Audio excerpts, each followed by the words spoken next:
بسم اللہ الرحمن الرحیم وعن فاطمة بنت قیس قالت سمعت منادی رسول اللہ صلی اللہ علیہ وسلم ینادی الصلاة جامعہ۔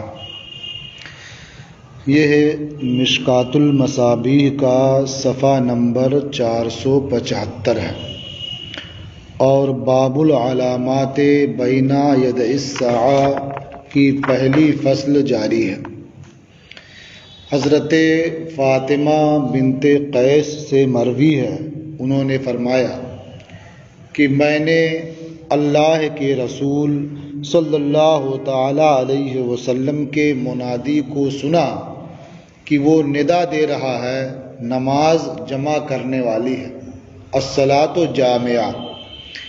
اس پر آپ دیکھ رہے ہیں کہ یہ زبر بھی ہے اور پیش بھی ہے، تو اگر آپ پڑھتے ہیں الصلاۃ جامعۃ تو یہ الصلاۃ مبتدا ہے اور جامعۃ خبر ہے، اور اگر اسے آپ مفتوح پڑھتے ہیں تو اس کے پہلے فعل محذوف ہوگا اور معنی ہوگا احضر الصلاۃ جامعۃ، یعنی آپ لوگ نماز میں حاضر ہوں اس حال میں کہ نماز سب کو جمع کرنے والی ہے۔ تو جامعتاً یہ منصوب ہوگا حال ہونے کی بنیاد پر، اور الصلاۃ یہ منصوب ہوگا مفعول ہونے کی بنیاد پر۔ تو منادی ندا دے رہا تھا الصلاۃ جامعہ، فخرجت الی المسجد، فرماتی ہیں کہ میں مسجد کی طرف نکلی۔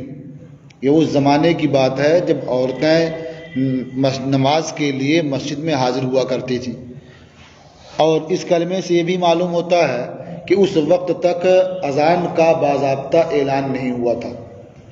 الصلاۃ جامعہ وغیرہ کہہ کر کے لوگ اکٹھا ہو جایا کرتے تھے، اسی لیے بجائے اذان کے کیا فرمایا، منادی ندا دے رہا تھا الصلاۃ جامعہ۔ فخرجت الی المسجد، فرماتی ہیں میں مسجد کی طرف نکلی، فصلیت مع رسول اللہ صلی اللہ علیہ وسلم، میں نے اللہ کے رسول صلی اللہ تعالی علیہ وسلم کے ساتھ نماز ادا کی۔ فلما قضى صلاته جلس على المنبر وهو يضحك، تو جب حضور صلی اللہ تعالی علیہ وسلم نے اپنی نماز ادا فرما لی تو منبر پر بیٹھے اس حال میں کہ تبسم فرما رہے تھے، ضحک فرما رہے تھے۔ تبسم سے ذرا بڑھ کے ہوتا ضحک، یعنی آپ ہنس رہے تھے، ہنستے ہوئے آپ منبر پر بیٹھے۔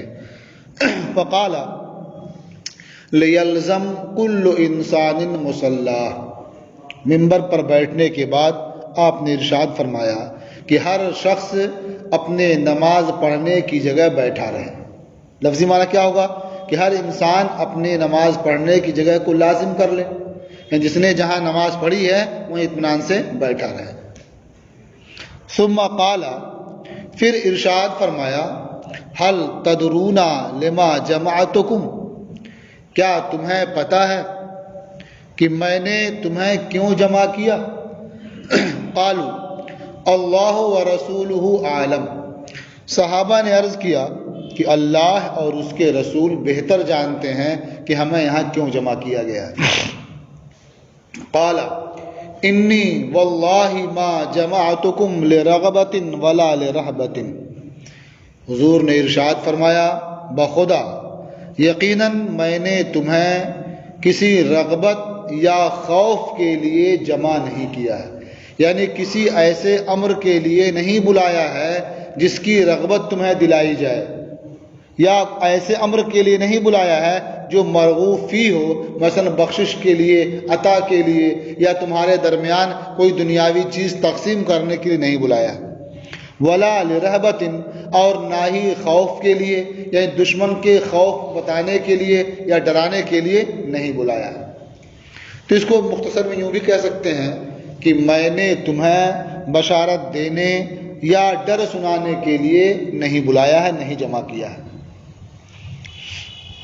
وَلَٰكِن جَمَعْتُكُمْ لِأَنَّ تَمِيمًا الدَّارِي كَانَ رَجُلًا نَصْرَانِيًّا فَجَاءَ وَأَسْلَمَ، لیکن میں نے تمہیں جمع کیا ہے اس لیے کہ تمیم داری یہ نصرانی شخص تھے، آئے اور انہوں نے اسلام قبول کیا۔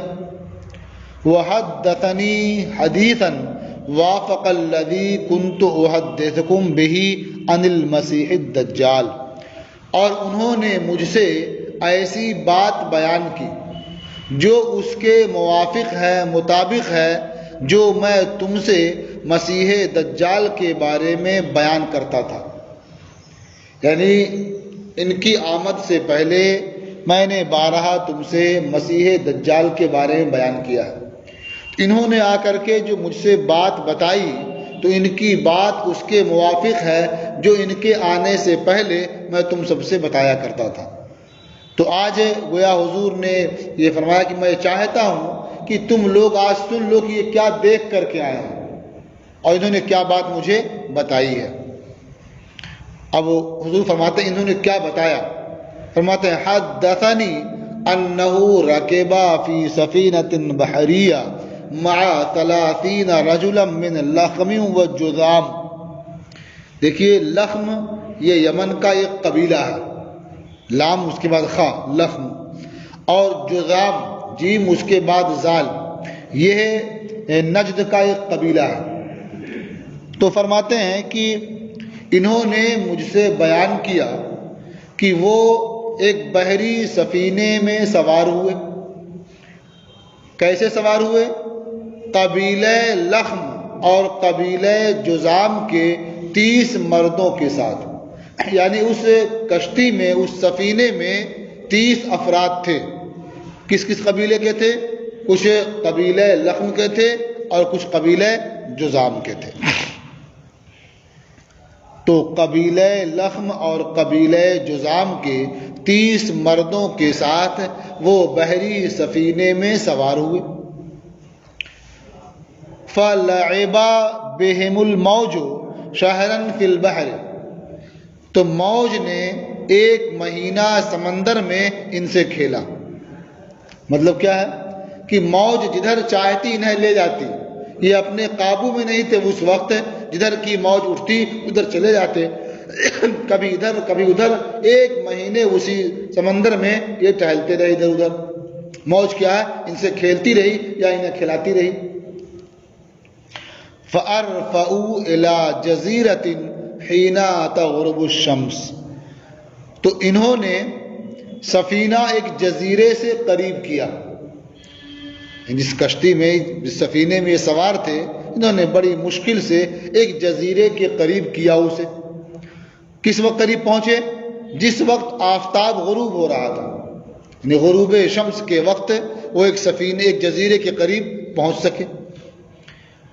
فَجَلَسُوا فِي أَقْرُبِ السَّفِينَةِ، اقرب یہ قارب کی جمع ہے، قارب کہتے ہیں چھوٹی کشتی کو۔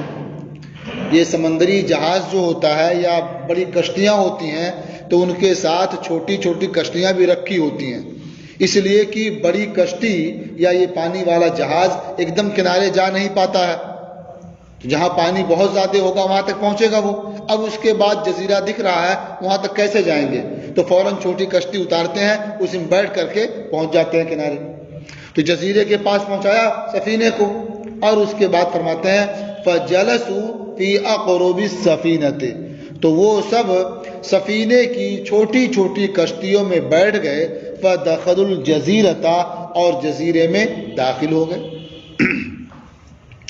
فَلَقِيَتْهُمْ دَابَّةٌ أَهْلَبُ كَثِيرُ الشَّعْرِ، دابہ کہتے ہیں جانور کو، اور اہلب کہتے ہیں جس کے بال موٹے موٹے ہوں، اور کثیر الشعر زیادہ بال ہوں، تو زیادہ بھی ہوں اور موٹے موٹے بھی ہوں۔ تو فرمایا کہ جزیرے میں داخل ہوئے تو ایک زیادہ موٹے بالوں والا جانور ان سے ملا۔ لقیتہم دابۃ اہلب کثیر الشعر، یعنی زیادہ بال والے اور موٹے بال والا، تو زیادہ موٹے بالوں والا ایک جانور ان سے ملا۔ لا يدرون ما قبلہ من دبرہ من کثرۃ الشعر، اتنے زیادہ بال تھے اس کے، یہ کہتے ہیں کہ یہ لوگ جان ہی نہیں پا رہے تھے کثرت شعر کی وجہ سے کہ اس کا اگلا حصہ کون ہے، پچھلا حصہ کون ہے۔ یعنی اس کے اگلے حصے اور پچھلے حصے میں امتیاز نہیں ہو پا رہا تھا کثرت شعر کی وجہ سے، جان ہی نہیں پا رہے تھے۔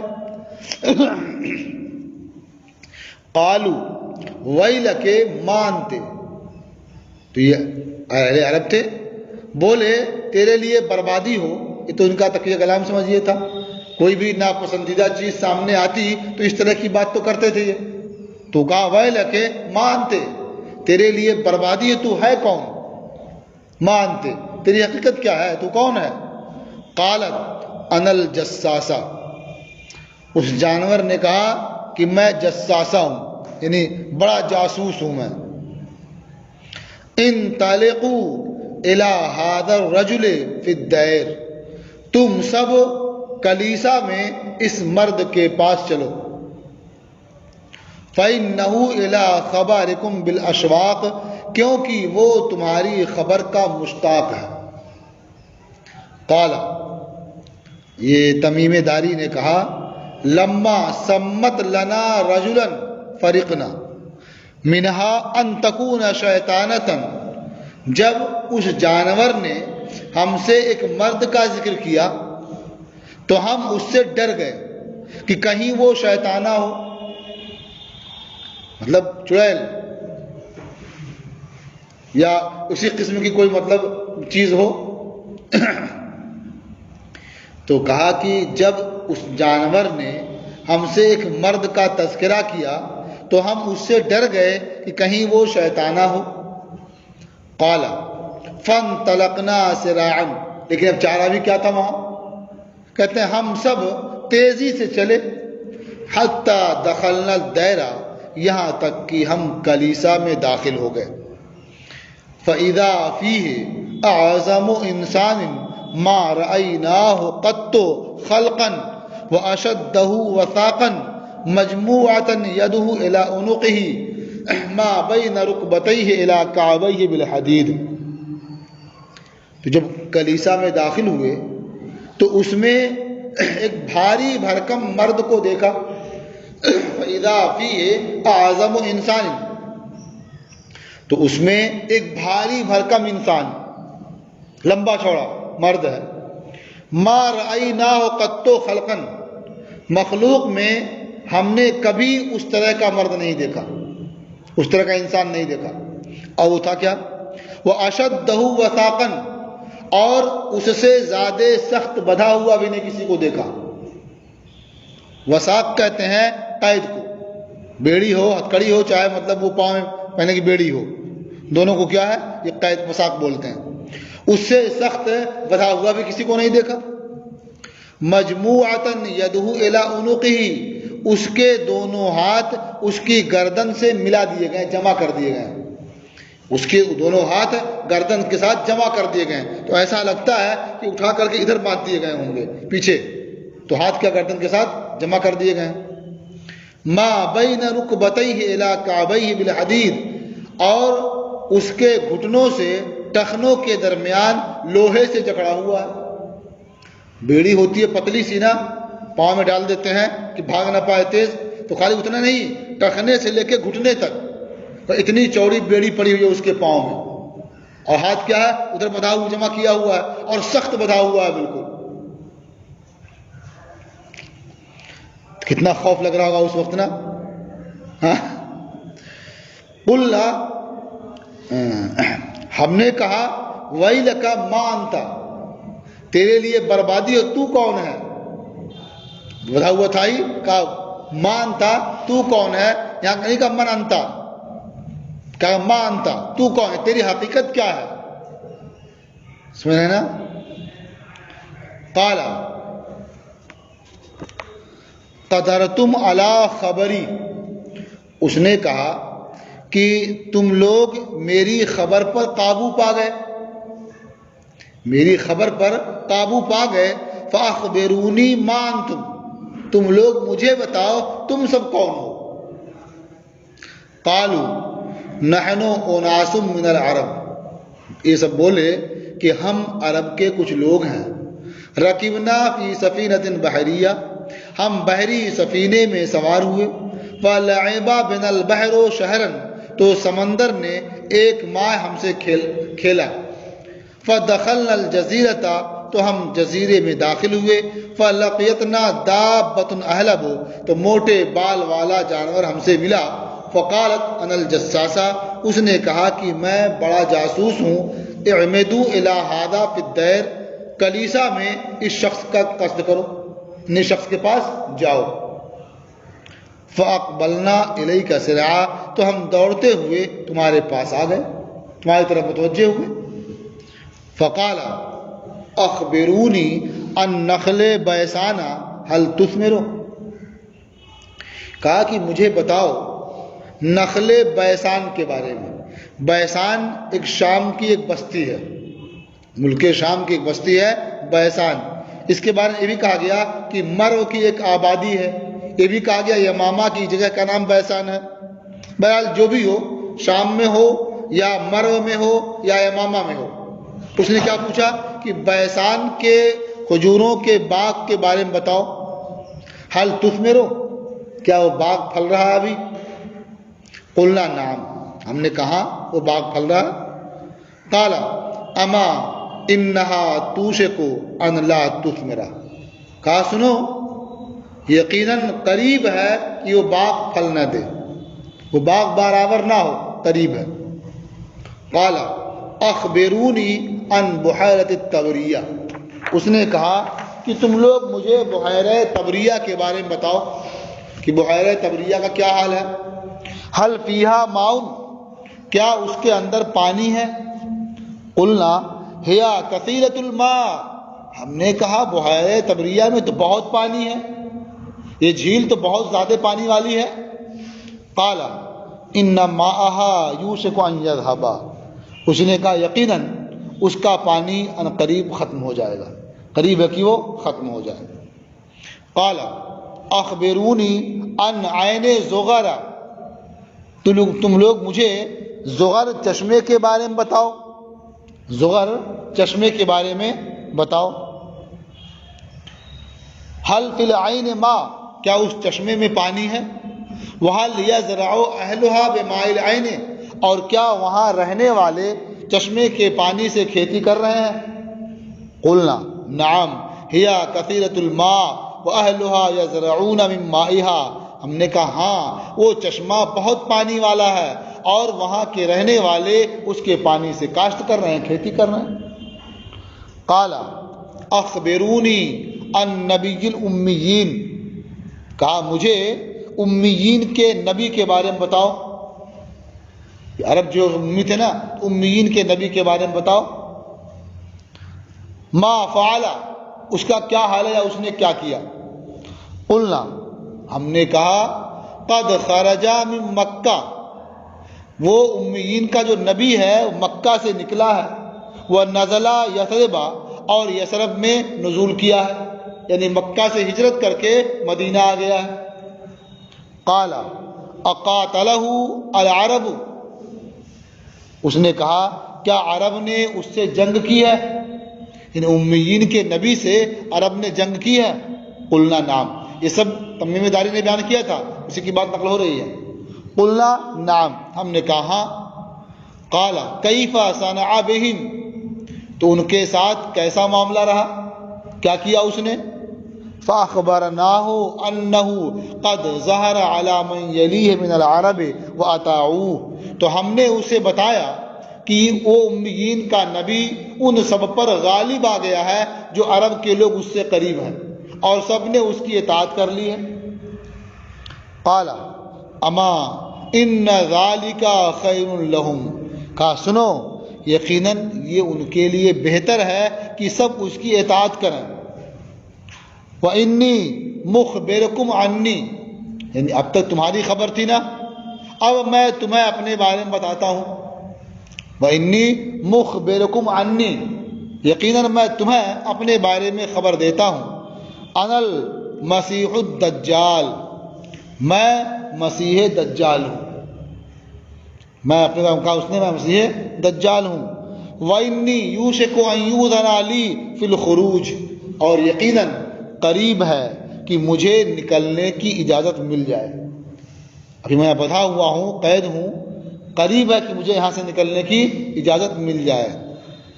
اس لیے کہا دجال نکلے گا، وہ موجود ہے، بھاری بھرکم ہے، اب وہ نکلے گا جب وقت آئے گا اس کا.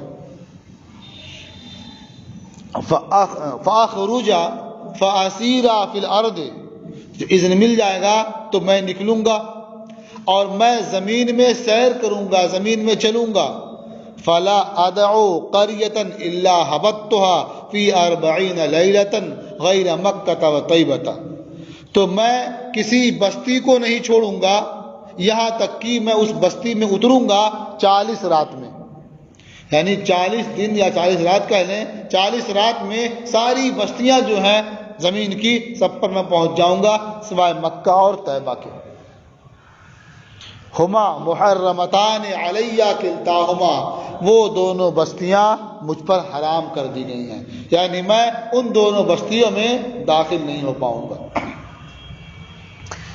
کلما اردت ان ادخل واحدا منہما، جب بھی میں ان دونوں میں سے کسی ایک میں داخل ہونا چاہوں گا، استقبلنی ملک بیدہ السیف سلطا، میرے سامنے ایک فرشتہ آ جائے گا جس کے ہاتھ میں بے نیام تلوار ہوگی. یسدنی عنہا، وہ مجھے اس میں جانے سے روک دے گا.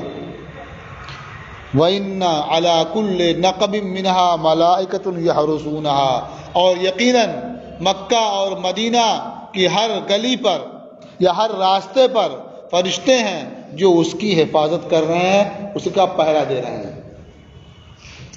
قال رسول اللہ صلی اللہ علیہ وسلم وطعنا بمخصرته فی المنبر، اللہ کے رسول صلی اللہ تعالی علیہ وسلم نے ارشاد فرمایا اس حال میں کہ آپ نے اپنا عصا منبر پر مارا. کیا فرمایا؟ ہذہ طیبہ، ہذہ طیبہ، ہذہ طیبہ، یہ طیبہ ہے، یہ طیبہ ہے، یہ طیبہ ہے. سرکار کی مراد کیا تھی؟ المدینہ، یعنی مدینہ ہے. الا هل کنت حدثتکم، سنو یقیناً میں نے تم سے بیان کر دیا تھا. یا ہلکا لفظی معنی کیا استفہام کے لیے، کیا میں نے تم سے بیان کیا تھا؟ تو اس لحاظ سے کہ آگے نام آ رہا ہے تو کہہ سکتے ہیں کہ وہ اپنے اصلی معنی میں ہو، یعنی استفہامی کے لیے. الا هل کنت حدثتکم، سنو کیا میں نے تم سے بیان کیا تھا یہ سب؟ فقال الناس نعم، تو لوگوں نے کہا ہاں. الا انہ فی بحر الشام، حضور نے فرمایا سنو یقیناً وہ یعنی دجال، مسیح دجال، یہ بحر شام میں ہے یا بحر یمن میں ہے، نہیں بلکہ مشرق کی جانب سے آئے گا وہ. وَأَوْمَعَ بِيَدِهِ إِلَى الْمَشْرِقِ، اور اپنے ہاتھوں سے مشرق کی طرف اشارہ کیا. رواہ مسلم، اسے امام مسلم نے روایت کیا. آپ دیکھیں کہ اس واقعے سے یہ معلوم ہوتا ہے کہ مسیح دجال یہ موجود ہے، پیدا کیا جا چکا ہے، اور اسے یہ بھی معلوم ہے کہ کب اسے اذن ملے گا. اسی لیے ان چیزوں کے بارے میں دریافت کر رہا تھا کہ جب یہ چیزیں ہو جائیں گی ایسی تو اس کے بعد اذن ملے گا. اسی لیے اس نے کہا بھی کہ باغ پھل دے رہا، کان قریب وہ پھل دینا بند کر دے گا. وہاں پانی ہے، قریب وہاں پانی ختم ہو جائے گا. جب یہ سب ہو جائے گا تو اسے اذن ملے گا نکلنے کا، تو وہ نکلے گا. اور یہ بھی معلوم ہوا کہ نبی کریم صلی اللہ تعالی علیہ وسلم کو اللہ تبارک و تعالی نے غیب کا علم عطا فرمایا. دجال کہاں ہے کسی کو پتہ نہیں تھا، عرب میں کسی نے سنا نہیں تھا، اور حضور نبی کریم صلی اللہ تعالی علیہ وسلم نے اس کے بارے میں اپنے اصحاب سے تفصیل سے بیان فرمایا تھا. جب یہ تمیم داری بعد میں آئے اور یہ سب دیکھ کر کے سن کر کے آئے کہ دجال نے اپنا خود بھی تعارف کرایا اسی طرح سے کہ 40 دن میں مکہ مدینہ چھوڑ کے ہر جگہ پہنچ جاؤں گا، وہاں پہرا دینے والے ہیں پھیر دیں گے، یہ سب تو بیان کر چکا سرکار. تو جب وہ سن کر کے خود آیا، وہ آیا اسلام قبول کر لیا، تو حضور نے چاہا کہ انہی کے سامنے سب کو بتا دیں تاکہ ان کا ایمان اور پختہ ہو جائے. پختہ تھا ہی، اعتبار تھا ہی، لیکن جب یہ معلوم ہوگا کہ سرکار نے جو خبر دی ہے دیکھنے والے نے دیکھ کر کے آگے بیان کیا ویسے ہی تو اور پختہ ہوگا نا، اس لیے آپ نے جمع کیا اور پھر ان کی پوری بات آپ نے سنا دی کہ اس طرح یہ دیکھ کر کے آ رہے ہیں۔ اب انہوں نے یہ نہیں بتایا کہ وہ تھا کہاں، انہیں پتا بھی نہیں کہاں تھا، اس لیے کہ وہ تو بس بھٹکتے بھٹکتے پہنچ گئے تھے وہاں جانا تو چاہ نہیں رہے تھے۔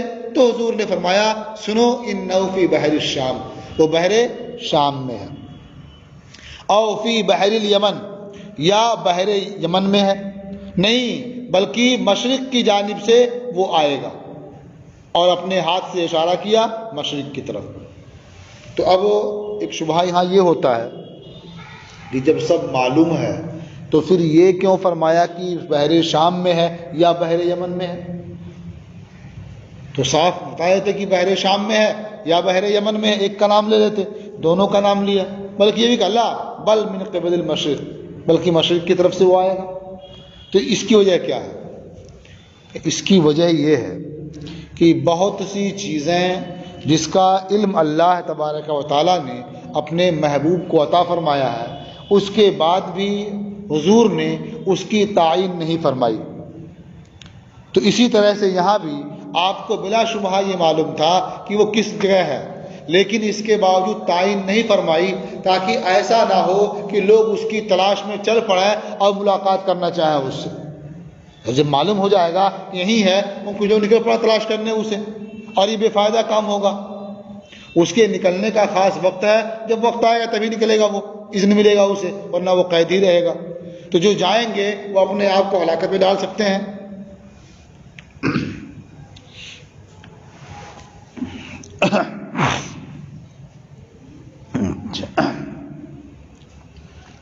تو اس طرح سے یہ بات تمیم داری کی نقل فرمائی حضور نے، اور جو حدیث پہلے بیان فرمائی تھی اس سے اس کی تائید فرمائی۔ وعن عبداللہ ابن عمر ان رسول اللہ صلی اللہ علیہ وسلم قال، اور حضرت عبداللہ ابن عمر سے مروی ہے کہ اللہ کے رسول صلی اللہ تعالی علیہ وسلم نے ارشاد فرمایا، رأیتنی اللیلۃ عند الکعبہ، میں نے اپنے آپ کو رات میں کعبہ کے پاس دیکھا، فرأیت رجلا آدم کأحسن ما انت رائن من ادم الرجال، میں نے ایک شخص کو دیکھا جو گندم گوں تھا، اس کا رنگ گندم کی طرح سے۔ تو رأیت رجلا آدم، میں نے ایک گندم گوں مرد کو دیکھا، کأحسن ما انت رائن من ادم الرجال، ان میں سب سے اچھا جو تم گندم گوں لوگوں میں سے دیکھتے ہو۔ لہو لمۃ کأحسن ما انت رائن من اللمم، اس کی زلف ایسی تھی، اس کی ایک زلف ہے ان میں سب سے بہتر جو تم زلفیں دیکھتے ہو۔ قد رجلہا، اس شخص نے زلفوں کو سنوار لیا ہے، کنگھا کر لیا ہے، فہیا تقطر معاً، تو اس سے پانی ٹپک رہا ہے۔ متکئا علی عواتق رجلین، وہ شخص دو مردوں کے کندھوں پر ٹیک لگائے ہوئے ہے، یطوف بالبیت، ٹیک لگائے ہوئے خانہ کعبہ کا طواف کر رہا ہے۔ فسألت من ھذا، تو میں نے پوچھا کہ یہ کون ہے جو اس شان و شوکت کے ساتھ طواف کر رہا ہے اور اس کے حسن و جمال کا یہ حال ہے، زلف کا یہ حال ہے، یہ کون ہے؟ فقالوا ھذا المسیح ابن مریم، تو بتایا کہ یہ مسیح ابن مریم ہے۔ قال ثم اذا انا برجل جعد قطعۃ اعور العین عین الیمنی، پھر میں نے ایک مرد کو دیکھا جو سخت گھنگریالے بال والا ہے، داہنی آنکھ کا کانا ہے، کاننا عینہ عنبۃ طافیہ، ایسا لگ رہا تھا کہ اس کی آنکھ یہ پھلا ہوا انگور ہے۔ کاشبہ من رأیت من الناس بابن قطن، وہ ان لوگوں میں جسے میں نے دیکھا ہے ابن قطن کے زیادہ مشابہ ہے۔ واضعا یدیہ علی منکبی رجلین یطوف بالبیت، وہ اپنے دونوں ہاتھ دو مردوں کے کندھے پر رکھے ہوئے خانہ کعبہ کا طواف کر رہا ہے۔ فسألت من ھذا، میں نے پوچھا یہ کون ہے؟ فقالوا ھذا المسیح الدجال، تو بتانے والوں نے بتایا کہ یہ مسیح دجال ہے۔ متفق علیہ، یہ حدیث متفق علیہ ہے۔ وفی روایت قال فی الدجال، اور ایک روایت میں ہے کہ حضور نے دجال کے بارے میں فرمایا رجل احمر جسیم، میں نے دیکھا ایک مرد ہے جو سرخ ہے، بھاری بھرکم ہے اور گھنگھریالے بال والا ہے، داہنی آنکھ کا کانا ہے، اقرب الناس بہ شبہا ابن قطن، لوگوں میں سب سے زیادہ اس کے مشابہ شکل و صورت میں ابن قطن ہے۔ وذکر حدیث ابی ہریرہ لا تقوم الساعۃ حتی تطلع الشمس من مغربها فی باب الملاحم، اور حضرت ابو ہریرہ کی حدیث کہ قیامت قائم نہیں ہوگی یہاں تک کہ آفتاب مغرب سے طلوع ہو جائے، باب الملاحم میں ذکر کی جا چکی ہے۔ وسنذکر حدیث ابن عمر قام رسول اللہ صلی اللہ علیہ وسلم فی الناس فی باب قصۃ ابن الصیاد، اور عنقریب ہم ابن عمر کی حدیث کہ اللہ کے رسول صلی اللہ تعالی علیہ وسلم لوگوں میں کھڑے ہوئے یہ ابن صیاد کے قصے والے باب میں ذکر کریں گے انشاءاللہ تعالی۔ گویا مصابیح میں اس جگہ دو حدیثیں تھیں اور دونوں کو الگ الگ جگہ ذکر، ایک کو کر چکے ہیں اور ایک کو ہم ذکر کریں گے، یہاں اس کا تذکرہ کر دیا۔ اب ایک سوال یہ ہے جو حدیث آپ نے پڑھی ہے کہ اس میں ہے کہ حضور نے مسیح دجال کو دیکھا کہ وہ خانہ کعبہ کا طواف کر رہا ہے۔ ہاں، مسیح دجال کو دیکھا کہ وہ خانہ کعبہ کا طواف کر رہا ہے، جبکہ مسیح دجال کے بارے میں پڑھ چکے وہ تو خدائی کا دعوے دار ہوگا، اسے خانہ کعبہ کے طواف سے کیا سروکار؟ تو پھر اس میں طواف کا کیا مطلب ہوا؟ تو اس کا جواب یہ ہے کہ نبی کریم صلی اللہ تعالی علیہ وسلم نے یہ خواب دیکھا ہے۔ خواب جو بھی دیکھا جاتا ہے اس کی کوئی تعبیر ہوتی ہے، تو جو حضور نے یہ خواب دیکھا ہے اس کی تعبیر یہ ہے کہ اس زمانے میں دو آدمی ہوں گے، ایک حضرت عیسیٰ ابن مریم ہوں گے، ان کا تعلق بھی خانہ کعبہ سے ہوگا، لیکن وہ خانہ کعبہ کی تعمیر کے لیے، اس کی عبادت کے لیے اور اس کے ماننے والوں کی مدد کے لیے ہوں گے۔ اور دوسرا جو مسیح دجال ہوگا وہ بھی اس سے رابطہ رکھے گا، لیکن اس لیے تاکہ لوگوں کو اس سے پھیرے، اس سے بہکائے اور گمراہ کرے۔ تو گویا تعلق دونوں کا مسلمانوں ہی سے ہوگا یا مسلمانوں کی عبادت گاہوں سے ہوگا، ایک کا تعلق ہوگا کہ راہ راست پر باقی رکھیں، ان کی امداد کریں، اور ایک کا تعلق ہوگا کہ وہاں سے ہٹا دیں، گمراہ کر دیں۔ یہ اس کی تعبیر ہے، اس میں کوئی حرج نہیں ہے۔ ایک دوسرا سوال اس پر یہ ہوتا ہے کہ مسیح دجال کے بارے میں آپ نے اوپر ہی سن لیا ہے کہ دجال نے خود ہی کہا کہ یہ مکہ اور طیبہ کے علاوہ دنیا کی سیر کرے گا وہ، تو خانہ کعبہ تو مکہ ہی میں ہے، جب مکہ میں وہ جا نہیں پائے گا، فرشتے اسے پھیر دیں گے، ننگی تلوار لیے کھڑے ہیں، پھر وہ طواف کیسے کر رہا تھا؟ تو اس کا جواب یہ ہے کہ خواب میں طواف کرنا یہ واقع میں طواف کرنے کو مستلزم نہیں ہے، کہ ہے؟ بالکل نہیں ہے۔ تو اگر وہ خواب میں طواف کر رہا تھا تو اس سے یہ لازم نہیں آتا ہے کہ وہ خارج میں بھی طواف کرے گا، اور ممانعت جو ہے وہ خارج میں طواف کرنے کی ہے، خارج میں مکہ میں داخل ہونے کی ہے۔ کسی کے خواب میں آ جائے اور مکہ میں چلا جائے، خانہ کعبہ کا طواف کرے، تو اسے تو متصادم نہیں ہو، سمجھ آنا؟ تو اس طرح سے جو حضور نے خواب دیکھا تو اس میں اس کا آنا یا تو اس کی تعبیر مطلب جو ہے کہ وہ اس کو نقصان پہنچانا چاہے گا، لوگوں کو گمراہ کرنا چاہے گا، اس لیے لگا ہوگا اس کے ساتھ، اور خواب میں آ جانا، مکہ میں داخل ہو جانا، جواب یہ کہ خواب یہ خارج کو مستلزم نہیں ہوتا ہے، تو خارج میں آنا اس کا متعذر ہے، وہ نہیں آ سکتا، فرشتے پہرا دے رہے ہیں، اسے موڑ دیں گے، لیکن خواب میں آنا یہ متعذر نہیں ہے، مستباد